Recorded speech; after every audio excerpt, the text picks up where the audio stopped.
তারাবির নামাজে কি সুন্নত না নফল নাকি ওয়াজিব? সারি ও ইফতারে কোন দোয়া আছে কিনা? ইফতারের সময় আজান দেওয়া হয়, তখন কি আজানের জবাব দেওয়া উত্তম নাকি ইফতার করা উত্তম? শবে কদরের নামাজের নিয়ম কি, কত রাকাত পড়তে হবে একটু জানাবেন। তারাবির নামাজে কি সুন্নত না নফল নাকি ওয়াজিব? তারাবির নামাজ সুন্নাত, নবী করিম সাল্লাল্লাহু আলাইহি ওয়াসাল্লামের সুন্নাত, সাহাবায়ে কেরামের সুন্নাত। অতএব সুন্নাতের নিয়ত করলে নামাজ হয়ে যাবে।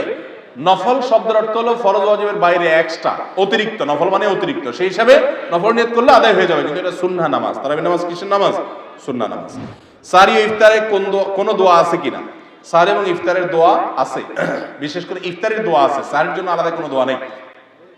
ইফতারের দোয়া হলো বিসমিল্লাহ বলে ইফতার শুরু করবেন, আর ইফতার করার পরে দোয়া করবেন যাহাবাজ জামা ওয়াবতাল্লাতিল উরুক ওয়া সাবাতাল আজরু ইনশাআল্লাহ। যাহাবাজ জামা ওয়াবতাল্লাতিল উরুক ওয়া সাবাতাল আজরু ইনশাআল্লাহ। আল্লাহুম্মা লাকা সুমতু আল রিজকিকা আফতারতু, এটাও হাদিসে আছে।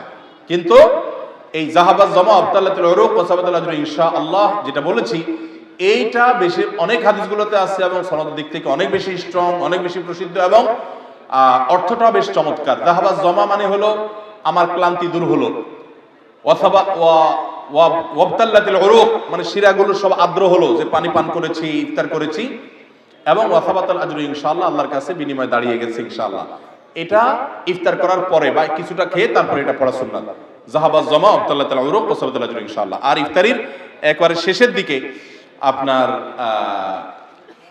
এই ইফতারের শেষের দিকে বা ইফতার শেষ করে তারপর এটা পড়বা। সাহরির জন্য আলাদা কোনো দোয়া আছে বলে আমার জানা নাই, তবে ওইটা দোয়া কবুলের সময় সাধারণ যে কোনো দোয়া আল্লাহর কাছে করব। ইফতারের সময় আজান দেওয়া হয়, তখন কি আজানের জবাব দেওয়া উত্তম নাকি ইফতার করা উত্তম? খুবই দরকারি একটা প্রশ্ন, খুবই দরকারি একটা প্রশ্ন। কারণ আমরা যারা নিয়মিত মাগরিবের সময় আজানের জবাব অন্য সময় দেই, রমজানে আসলে আমাদেরও বেশিরভাগ লোকের এটা দেওয়ার সুযোগ হয় না। কারণ ইফতার আজানের ওয়াক্ত, সূর্য ডুবছে, আজান হয়েছে, আমরা ইফতার নিয়ে এমন ভাবে ব্যস্ত হয়ে পড়ি, আজানের জবাব আর দেই না। এখন প্রশ্ন হলো কোনটা আগে করবেন, কোনটা পরে করবেন? উত্তর হলো আগে আর পরের দরকার নেই, দুইটাই সমান্তরাল ভাবে করতে পারেন। বিসমিল্লাহ বলে আপনি আল্লাহু আকবার, আল্লাহু আকবার, যদি টাইম মতো আজান হয়ে গেল, আপনি ইফতার করলেন, ইফতার করে আপনি আল্লাহু আকবার, আল্লাহু আকবার আজানের জবাব দেন, খেতে থাকেন আর ফাঁকে ফাঁকে জবাব দিয়ে দেন। জবাব দেওয়ার সময় আপনি খেতে পারবেন না, একদম চুপচাপ বসে জবাব দিতে পারবেন, কোনো কথা নাই তো। খাওয়ার ফাঁকে ফাঁকে একটু ব্রেক দিয়ে দিয়ে আপনি আজানের জবাব দিয়ে দেন, তাহলে দুইটা একসাথে হয়ে যেতে পারে। আমরা অনেকে এটা করি না, এটা করা উচিত আমাদের। রমজানে গুনাহ মাফের জন্য কোন দামি আমল ও দোয়া আছে কিনা, কিভাবে ক্ষমা পেতে পারি দয়া করে জানাবেন। রমজানে গুনাহ মাফের জন্য আল্লাহ তাআলার কাছে তওবা এবং ইস্তিগফারের কোনো বিকল্প নাই। তওবা ইস্তিগফারই হলো গুনাহ মাফের প্রধানতম মাধ্যম।